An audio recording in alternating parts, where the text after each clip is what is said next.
सरकारी पातळीवर लोकसभा विधानसभेच्या निवडणुकांसोबतच घेण्याच्या हालचालींना वेग आलेला असून सर्व राजकीय पक्ष आणि विविध संघटनांशी चर्चा करणार असल्याची माहिती अर्थमंत्री सुधीर मुनगंटीवार यांनी दिली आहे। केंद्राच्या 15व्या वित्त आयोगाकडे राज्यासाठी 75,000 कोटींच्या विशेष पॅकेजची मागणी राज्य सरकार करणार असल्याचीही माहिती सुधीर मुनगंटीवार यांनी दिली आहे।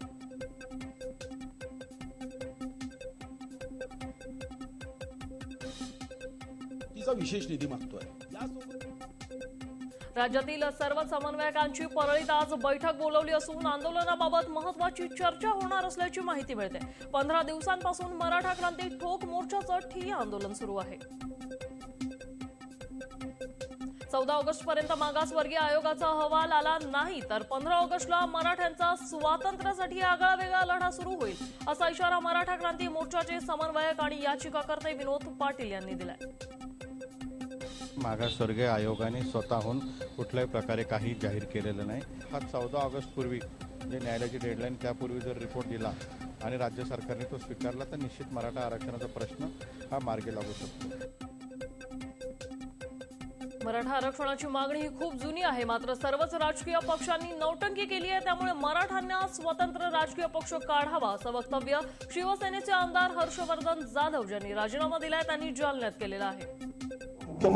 राजकीय पक्षाशी संबंधित नसलेले प्रत्येक जिल्ह्यातले मराठा मोर्चामध्ये सक्रिय भाग असलेले लोक एकत्र येऊन महाराष्ट्रामध्ये अशा पद्धतीचा एक पक्ष त्यांनी स्थापन करावा।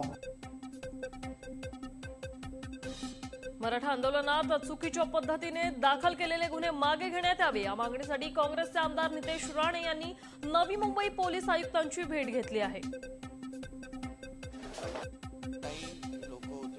नाव 307 सारख्या गुन्ह्यामध्ये यांचे नाव नोंदवलेले आहे। जे चुकीच्या पद्धतीने हा जो काय प्रकार चाललाय तो कुठेतरी थांबला पाहिजे। अहमदनगर पोलिसांच्या सतर्कतेमुळे एका मराठा तरुणाचा जीव वाचला। या तरुणानं फेसबुकवर पोस्ट टाकून मराठा आरक्षणासाठी आत्महत्येची धमकी दिली होती। मुंबईतल्या आझाद मैदानात मराठा आरक्षणाची मागणी करत जेलभरो आंदोलन करणाऱ्या आंदोलकांना पोलिसांनी आता ताब्यात घेतलंय। मराठा आरक्षणाच्या मागणीसाठी सकल मराठा समाजाच्या वतीने रास्ता रोको करण्यात आला। तीर्थपुरी सुखापुरी रोडवर बेलगाव पाटीवर हा रास्ता रोको करण्यात आला। यावेळी मुख्यमंत्री आणि खासदार दानवेंच्या नावानं बोंब मारत रस्त्यावर ठिय्या मांडला। जोरदार घोषणाबाजी करत सरकारचा निषेध व्यक्त केला। मराठा आरक्षणानंतर आता धनगर समाजाच्या आरक्षणाचा मुद्दा ऐरणीवर आलाय। आरक्षणाच्या मागणीसाठी काल धनगर समाजाचा मेळावा पुण्यात पार पडला। या मेळाव्याला मोठ्या संख्येने धनगर समाजानं गर्दी केली होती। मेळाव्यात Tata institute of social science अर्थात टीसच्या अहवालाची होळी करण्यात आली। धनगर समाजाच्या आरक्षणाच्या मागणीनं परिसर दणाणून गेला होता। खासदार झाल्यानंतर खासदार नारायण राणे यांनी प्रथमच रत्नागिरी जिल्ह्याचा दौरा केलेला आहे। यावेळी चिपळूणमध्ये झालेल्या सभेत त्यांनी कोकणी माणसांना आता शिवसेनेची साथ सोडावी असं आवाहन केलंय। तसंच आरक्षणातलं उद्धव ठाकरेंना काय कळतंय अशी बोचरी टीकाही नारायण राणे यांनी यावेळी केली। उद्धव ठाकरेंना पत्रकारांनी विचारले मराठा समाजाचं आरक्षण कसं दिलं जाईल हे सांगतात केंद्रात पाठवा, घटनेचं कलम सांग, कसं देणार सांग, काय नाही। मनसे अध्यक्ष राज ठाकरे यांनी गिरगावातील खेतवाडी येथे गणेश मंडळांची भेट घेत गणेश मंडळांच्या समस्या जाणून घेतल्या आहेत।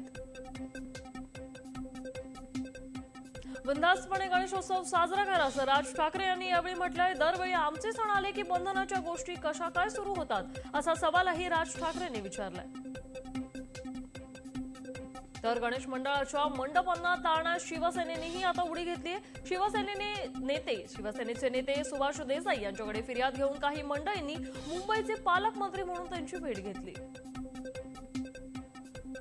सांगली, मिरज, कुपवाड आणि जळगावमध्ये सरासरी 57% मतदान पार पडलं असून शुक्रवारी मतमोजणी होणार आहे। जळगावात मनपा निवडणुकीत प्रभाग क्रमांक 12 मध्ये काही कार्यकर्त्यांनी पैसे वाटल्याचा आरोप शिवसेनेने केलाय। या संदर्भातला एक व्हिडिओ सध्या सोशल मीडियावर व्हायरल झालेला आहे।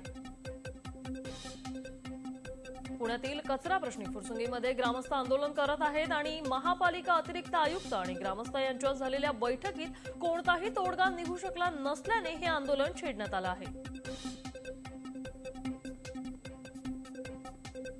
मुंबई महापालिका प्रशासनाचा निष्काळजीपणा आणि भ्रष्टाचारी वृत्तीमुळे सुमारे 500 कोटी रुपये किमतीच्या भूखंडावर पालिकेला पाणी सोडावं लागणार आहे। हायकोर्टाच्या निर्णयानंतर जोगेश्वरी येथील मनोरंजन मैदान, रुग्णालय आणि रस्त्यासाठी आरक्षित असलेल्या तब्बल 13,000 चौरस मीटरचा भूखंड पालिकेला परत मूळ मालकाला द्यावा लागणार आहे। पावसाळा आणि रस्त्यांवरील खड्ड्यांमुळे नायगावमधील नागरिक पुरते हैराण झाले आहेत। पालिकेकडे तक्रार करूनही खड्ड्यांकडे पालिका कानाडोळा करते आणि असा आरोप नागरिकांनी केल्यामुळेच नायगाव परिसरातील संतप्त झालेल्या नागरिकांनी पुढाकार घेत स्वतःच्या पैशांनी खड्डे विझवले आहेत। औरंगाबादसह मराठवाड्यात पावसाने दडी मारल्यानं शेतकऱ्यांच्या हातातोंडाशी आलेला घास हिरावला जाण्याची शक्यता आहे।